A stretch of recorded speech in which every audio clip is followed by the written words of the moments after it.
اللہ تعالیٰ نے تیسری صفت اپنے بندوں کی یہ بیان فرمائی والذین یبیتون لربہم سجدا وقیاما، جو اللہ کے نیک بندے ہوا کرتے ہیں فرائض کا تو اہتمام کرتے ہی کرتے ہیں، 5 وقت کی نماز تو پڑھتے ہی پڑھتے ہیں، نماز کو تو نہیں چھوڑتے ہیں، نماز کی پابندی کرتے ہیں، گھر میں بھی گھر والوں کو اہتمام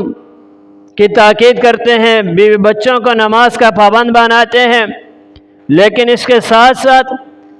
رحمان کے بندوں کی ایک صفت یہ ہے کہ وہ راتوں کو اٹھ کر کے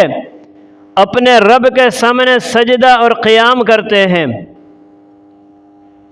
ہم اللہ کے بندے ہیں، اللہ نے ہمیں بنایا ہے،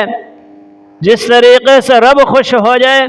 ہمیں وہ سارے افعال کرنے ہیں، ہمیں وہ سارے کام کرنے ہیں۔